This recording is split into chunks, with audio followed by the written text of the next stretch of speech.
안녕하십니까. 프로그래밍 언어 12장 포인터 활용 마지막 시간입니다.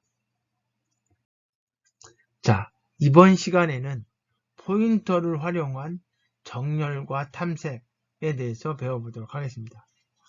배열을 배울 때 정렬과 탐색에 대해서 간단하게 배운 적이 있습니다. 이번에는 포인터를 활용해서 정렬과 탐색을 해보도록 하겠습니다. 자, 버블 정렬입니다. 정렬은 사실은 이 컴퓨터에서 중요한 역할을 합니다. 우리가 검색 엔진이라고 하는 구글이나 뭐 네이버 이런 것들도 어떻게 보면 다 정렬이 되어 있고 거기서 원하는 것을 찾아주는, 물론 거기서의 정렬은 우리가 생각하는 순서대로의 정렬은 아니겠지만, 그래서 이 정렬되어 있다라고 했을 때 원하는 정보를 빨리 찾을 수 있습니다. 정렬이 많은 부분에서 활용이 되어지는데, 여하튼 정렬하는 방법이 어떻게 정렬하는 것이 좋은가에 대해서는 각각의 데이터의 특성에 따라 달라질 수도 있고, 또 이거 계산하는 과정에서 컴퓨터 자원을 얼마나 사용하느냐에 따라서 정렬의 방식이, 정렬의 알고리즘이죠. 알고리즘 좋은지 나쁜지를 판정하고 할 수도 있습니다. 여기서 얘기하는 정렬은 버블 정렬입니다.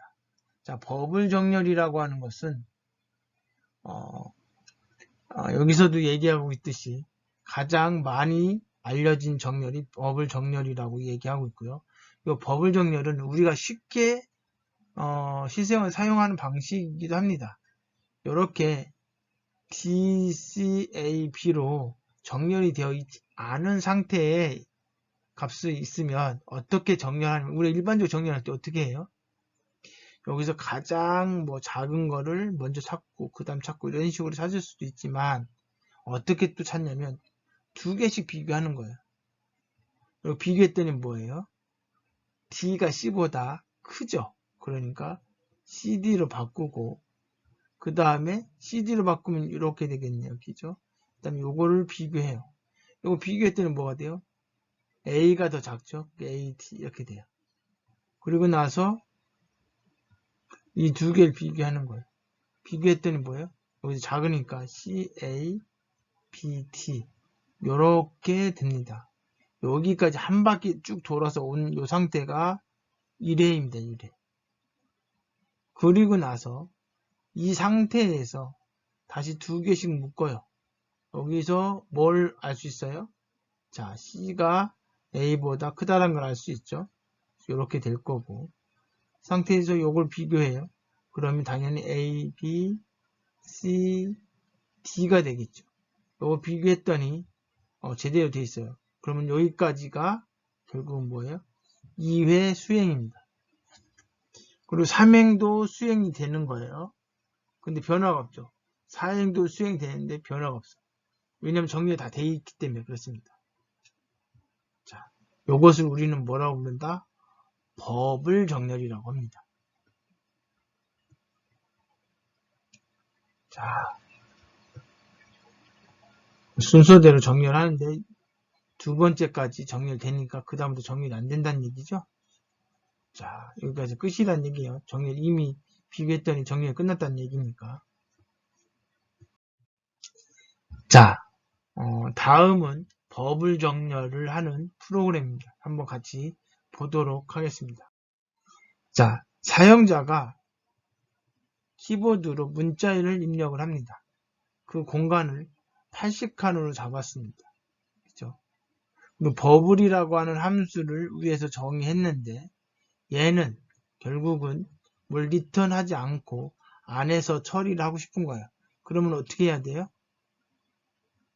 리턴하지 않으니까 결국은 메인 함수에 있는 변수를 주소를 전달해서 원본을 건드려야 되겠죠?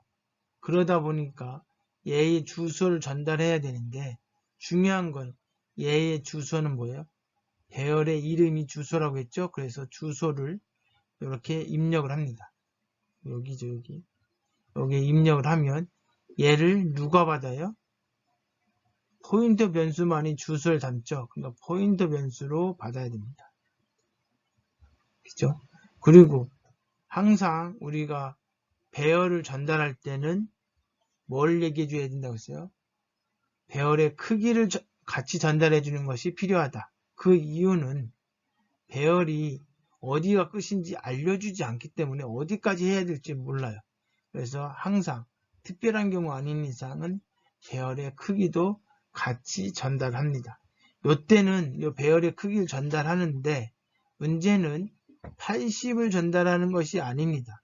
여러분이 입력을 하게 되면 헬로 월드라고 입력을 하게 되면 마지막에 넓은 자를 추가하고 여기까지의 길이만 전달을 해줍니다. 요거는 여러분 기억을 해주시고요. 그래서 여기 입력된 문자열을 이게 정렬이 이미 끝난 거죠. 이 함수 호출하고 나면 함수의 결과가 결국 정렬된 문자열이니까 그 문자열을 출력하고 메인 함수를 끝냅니다. 자, 여기서 조심해야 되는 부분들을 한번 언급을 했고요. 자, 버블 정렬은 어떻게 되어 있느냐? 결국은 문자열을 입력받았어요. 이 문자열을. 어떤 형태로? 문자 배열로 받았습니다. 당연히 크기가 있어야 되겠죠. 크기는 여기로 받았고 여기 문자 배열의 주소, 위치를 여기다 받았습니다. 자, 패스는 0이라고 초기화해줬고 체인지는 0이라고 초기화해줬습니다. 그 다음에 자, J라고 하는 변수를 이건 첨자용으로 쓰기 위해서 만들었고요. 그 다음에 문자형 변수 t를 또 하나 임시용으로 만들었습니다. 자, 여기 보시면 자, 패스라고 되어 있습니다. 이 패스가 count -1 지금 현재 카운트는 1이죠. 그러니까 0보다 작으면 그리고 체인지가 변경이 되어 있으면 그 밑에 문장을 실행하라는 얘기죠. 만약에 체인지가 0이라면 변화가 없다는 얘기죠. 변화가 없으면 while문을 실행하지 않겠죠. 두 개의 조건을 만족해야 되니까.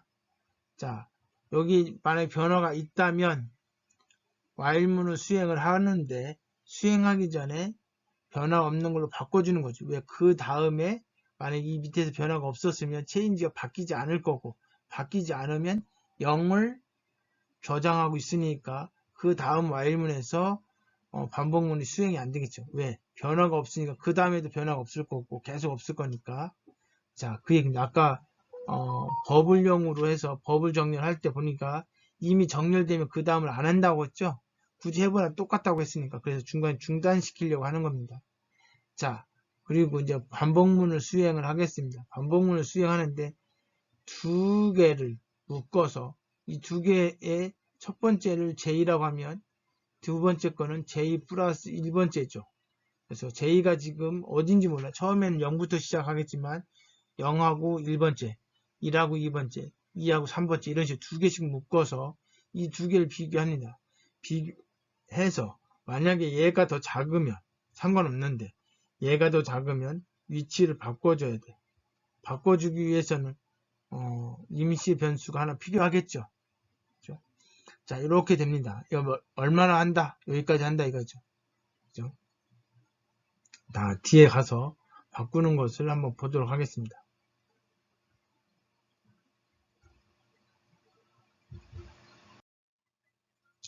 자, 그렇게 해서 앞에 것과 뒤에 것이 있는데 앞에 게 더 크다면 이렇게 된다면 결국 이 두 개를 자리를 바꿔줘야 되겠죠. 자, 크다면 요게 실행이 될 겁니다. 이건 뭐냐면 크다면 바꿔준다. 즉 변화를 시키겠다. 변화가 되었다라고 알려주는 겁니다. 그죠? 그 다음에 여기에 t라고 하는 변수를 하나 만들어 놓고 요 값을 여기다 집어넣고 그 다음에 요 값을 여기다 넣고 그 다음에 요 값을 여기다 이렇게 넣는 거. 이게 바로 뭐예요? 서로 교환하는 거죠. 자, 이렇게 수행하고 나면 결국은 J가 J가 여기 0부터 시작했는데 한 번 하고 나면 옆으로 이동이 돼요. 그러면 이렇게 비교했던 것이 이렇게 비교하고 이것이 이렇게 비교하고 이런 식으로 됩니다. 이걸 수행을 계속 하는 거죠. 이게 패스를 통해서 수행을 합니다. 자, 그러면 스페이스 존이라고 하는 문자열을 정렬을 했더니 이렇게 알파벳 순서대로 정렬이 된 것을 확인할 수 있습니다.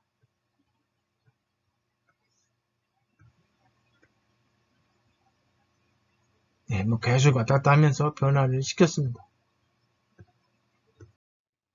자, 이번에는 선택 정렬입니다. 이거는 지난 시간에 한번 언급을 했던 것 같은데, 자, 이렇게 요소가 이렇게 쭉 이렇게 있으면 이 중에서 가장 작은 걸 찾아요.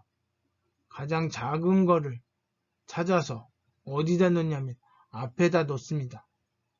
여기 제일 작은 것이 어디에 있느냐? 여기에 있죠. 그대로 있죠. 아니죠. 지금 그렇게 얘기하면 안 되죠. 여기에서 가장 작은 걸 찾았더니 여기에 있단 말이죠. 여기에 있으면 이거하고 누구하고 바꾼다. 이 D하고 자리를 바꾸는 거예요. 그래서 여기다 A를 쓰고 여기다 T를 씁니다. 그리고 여기가 제일 작은 거니까 얘는 빼고 그 다음을 비교하는 겁니다. 그 다음에 제일 작은 거는 여기다 넣습니다. 그런 식으로 선택 정리를 하는 겁니다. 전체에서 가장 작은 걸 왼쪽에다, 그 다음엔 작은 걸 그 다음이다, 그 다음 작은 걸 그 다음에 이런 식으로 배치하는 것을 선택 정렬이라고 이야기를 합니다.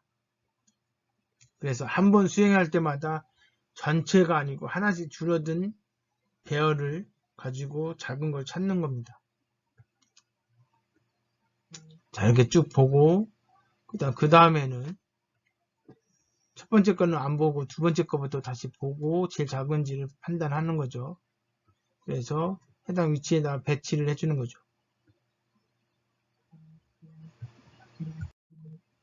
자, 다음은 키보드를 입력받은 문자열 아까와 마찬가지로 선택 정렬을 통해서 정렬을 하고 그것을 화면에 출력하는 겁니다. 자, 선택 정렬이야 셀렉션이라고 이름을 지어주고 요거에 함수를 정의하였습니다. 뭐 내용은 메인 함수는 거의 차이가 없죠. 배열이기 때문에 뭐예요? 배열의 이름을 주소를 주고 그 다음에 그걸 크기를 알려주고 정렬되면 이게 원본을 건드린 거기 때문에 여기 str를 출력하면 되고요. 넓은 자가 있는 데까지만 출력이 되는 겁니다. 자, 셀렉션 함수를 한번 보도록 하겠습니다. 자, 여기는 당연히 뭐예요? 배열의 첫 번째 위치, 요거를 아이템이라고 하는 포인트 변수에다 저장을 하고 요거의 크기가 얼마다라고 하는 걸 카운트에서 저장되어 있으니까 그걸 보면 되겠죠. 요거는 두 개를 바꾸기 위해서 임시로 만든 변수고요. 자, 여기 보시면 어떻게 하면 돼요? 자, 임시로 여기 맨 앞에 있는 애를 t에다가 집어넣습니다. 그죠? 그렇게 해놓고 이 t와 그 다음 거하고 비교하고 그 다음 거 비교하고 그 다음 거 비교하고 그 다음 거 비교하는 겁니다. 그래서 이 맨 마지막에 있는 애가 얘랑 비교했더니 얘가 더 작아. 그럼 얘랑 두 개 교환을 합니다. 그죠? 자, 여기는 지금 비교를 하는 거죠. 비교해서 이 조건이 만족이 되면, 즉 아이템이 여기에 있는 애가 더 작으면 여기서 두 개를 바꾼다는 얘기죠. 그죠? 그 내용입니다. 자, 여기 다시 한번 볼게요. 여기 t고요. 여기 쭉 있는데, 그죠? 여기 j 번째입니다. j 번째. 얘랑 비교했더니 얘가 더 작아요. 그러면 요 첨자를 k에다가 저장을 해주고, 그죠? 임시로 기억을 해야 되니까. 그리고 여기에 있는 값을 여기다가 집어넣습니다. 여기 있는 값은 사라져도 상관없습니다. 임시로 만든 변수기 때문에. 자, 그리고 나서 요게 끝났으면 이게 이제 제일 작을지 아닐지는 몰라요. 그죠? 쭉 가가지고 여기 뒤에서는 변화가 없다. 즉 얘가 제일 작다. 왜냐면 여기 딱 했더니 얘랑 비교했더니 얘가 더 작아. 그럼 수행 안 하죠. 수행 안 한다기보다 교환을 안 하죠. 여기 있는 값을 넣지 않죠. 즉 k의 값이 이걸로 고정이 됩니다. 만약에 얘가 얘보다 더 작다. 그러면 뭐 j 플러스 2가 k 값에 들어가겠죠. 여하튼 가장 작은 값의 첨자가 k에 들어갑니다. 그러면 그 k가 가리키고 있는 k 위치에 있는 값을 어디다 집어넣어요? i에다 집어넣습니다. 이 i는 어디에 있던 거예요? 여기 어딘가에 값을 여기다 집어넣죠. 그 값을 여기다 넣어주겠다는 얘기죠. 그리고 그 다음에 여기 있는 값을 어디다 넣어주면 돼요? 바꿔치기 해야 되죠. 아까도 이야기했듯이 이렇게 쓰면 지금 가장 작은 값을 여기 찾았어요. 그러면 얘랑 바꿔야 된단 말이에요. 그렇죠? 네, 그 작업을 하는 겁니다.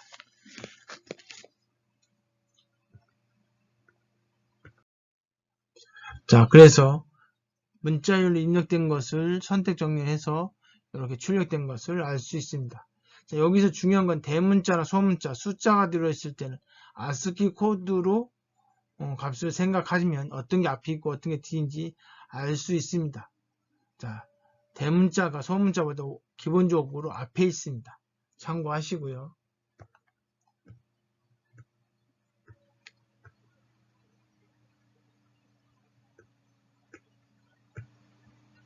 자, 아까 말씀드렸던 거고, 자, 순차 탐색입니다. 순차 탐색은 정렬되지 않은 배열에서 원하는 정보를 찾을 때 씁니다. 그러니까 정렬되지 않은 값이기 때문에 모든 값을 다 비교해야 됩니다. 그래서 맞는 값이 처음에 나오면 그 값을 리턴 해주는 거죠. 그죠? 이 뒤에 나올 수도 있습니다. 그러나 그것이 중요한 게 아니라 처음에 나온 것만을 리턴을 해준다는 거죠. 포인터를 활용해서 순차 탐색을 수행을 해보도록 하겠습니다. 자, 여기 순차 탐색에 대한 함수를 정의했고요. 자, 여기 보시면 지금 80칸의 배열을 선언을 해줬고요. 그 다음에 우리가 찾으려고 하는 것이 K값입니다. 키값이 K이고요. 자, 체크라고 변수 하나 선언했습니다. 우리가 문자열 입력을 합니다. 문자열 입력을 해요. 그것이 최대 80칸까지, 79칸까지 되는 문자열을 입력을 할 거고, 여기에서 K를 찾을 겁니다. 자, 함수를 호출했습니다. 당연히 우리가 입력한 문자열을 이름을 줘서 원본을 찾아갈 수 있게끔 주소를 주는 겁니다. 그 다음에 배열의 크기가 얼마인지 알려줘야 되죠. 이것이 80이 아니라고 말씀을 드렸습니다. 입력된 값에 입력된 문자의 개수에 플러스 1을 해준 그 값이 요 안에 들어가겠죠. 여기 정확하게 얘기하면 입력된 문자열의 개수만큼만 들어갑니다. 그 다음에 K값, 아니 키값을 넣어서 이 값을 여기서 찾으려고 하는 거죠. 자, 여기 한번 보시면 지금 메인 함수에 이어서 하고 있습니다. 만약에 그 함수가 호출돼서 나온 결과값이 체크값에 저장이 될 건데 그 값이 1보다 작으면, 즉 음수이면 못 찾았다는 얘기고, 그렇지 않으면 찾았다는 얘기인데 찾은 위치를 출력을 해주는 겁니다. 자, 여기까지가 메인 함수고, 그러면 실제로 시퀀셜 순차 함수를 한번 보도록 하겠습니다. 당연히 문자열이 저장되어 있는 배열을 전달을 해줘야 되겠죠. 주소를 담는 포인터 변수를 선언해 준 거고요. 그 다음에 요거의 길이가 카운트가 되겠죠. 그 다음에 찾고자 하는 값, 이렇게 세 개의 값을 입력받아서 이제 출력을 하도록 하겠습니다. 그래서 뭐 순차 탐색 함수의 영역이다 이렇게 출력이 될 거고요. 자, 그러면 어떻게 하냐면 첫 번째부터 시작해서 이 키하고 이 아이템 배열이 있으면 첫 번째 거하고 비교하고 두 번째 거하고 비교하고 세 번째 거 비교하고 계속 비교하는 거예요. 비교하면서 계속 뭐예요? i 값이 반복문에 의해서 증가되니까 옆으로 이동되는 거죠. 그래서 만약에 해당되는 위치가 똑같은 값이 있다면 여기에 참이 되면 이 i 값, 왜 i 값은 뭐예요? 이게 0, 1, 2라고 하면 뭐 k라고 하다. k 값이 리턴이 됩니다. 그렇죠? 만약에 이것이 수행이 안 되면, 즉 못 찾으면 마이너스 1을 리턴하게 만들었습니다. 그래서 아까 마이너스 1이 리턴이 되면 못 찾았다라는 뜻입니다. 자, 스피커라고 하는 문자를 입력을 했습니다. 그리고 여기에서 소문자 K의 값을 찾는 건데 대문자 K하고 소문자 K는 다른 겁니다. ASCII 코드 값으로 봤을 때 다른 거죠. 그래서 찾을 수 없다고 나온 겁니다.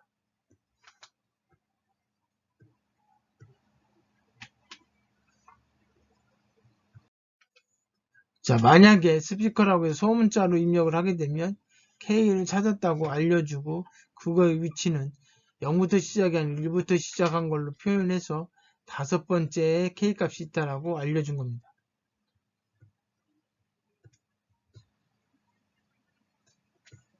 자, 이건 ASCII 코드 값을 찾는 거라고 생각하시면 됩니다. 자, 이진 탐색에 대해서 배워보도록 하겠습니다. 이것도 지난 시간에 했던 건데 이거는 이미 정렬되어 있는 상태에서 하는 겁니다. 자, 어떻게 하냐면 쭉 정렬되어 있으니까 가운데 값을 찾아서 얘보다 큰지 작은지를 판단하고 작으면 왼쪽에서 찾고 크면 오른쪽에서 찾겠다는 얘기입니다. 그러면 결국은 수행하는데 실행하는 문장이 횟수가 줄어들겠죠. 한 번에 반이 줄어드는 거니까. 그렇죠? 자, 그래서 바이너리라고 하는 함수는 여기서 얘기하는 건 이진 탐색이라고 하는 함수로 이제 정의한 거고요. 자, 역시 마찬가지로 문자열의 80개의 배열로 선언해 줬고요. 그 다음에 찾고자 하는 것은 소문자 K이고요. 자, 이거 찾았는지 안 찾았는지 확인하는 거고요. 자, 입력된 문자열에 대해서 바이너리에 자, 인자로 집어넣는 거고 배열의 크기, 즉 문자열의 크기를 집어넣고 찾고자 하는 키값을 넣겠습니다.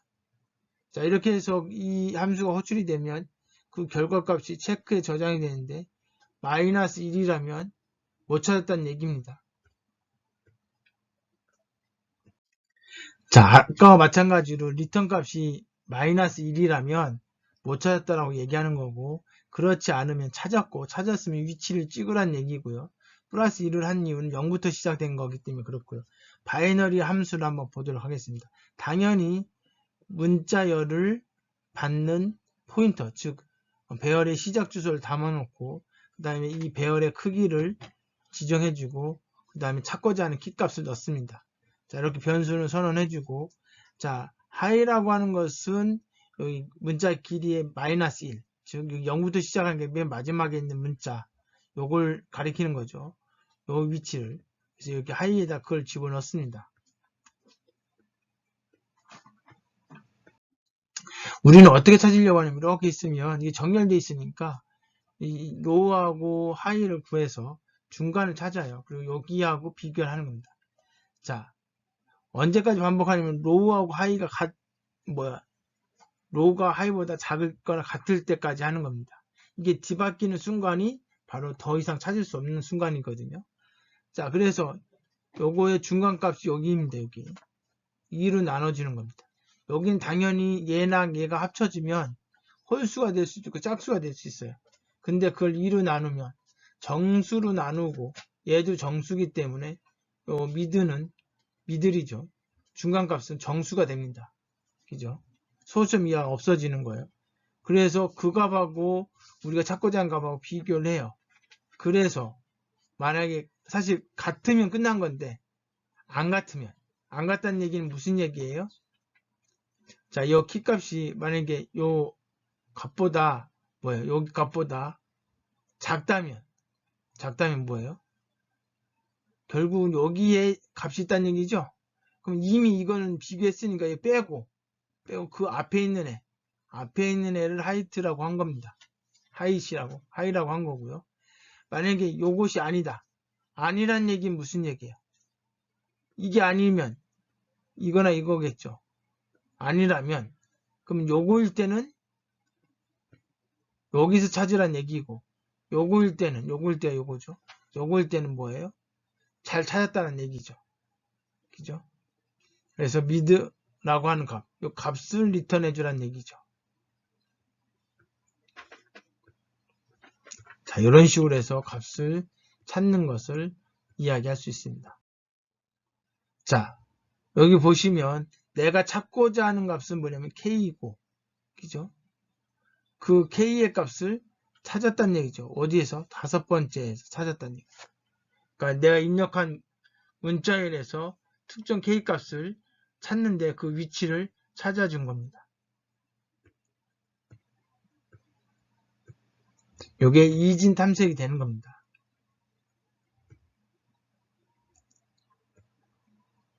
자, 만약에 아카데미라고 하는 문자를 입력을 했다. 근데 여기에는 뭐예요? K 값이 없죠? 그러니까 찾지 못했다라고 하는 거죠.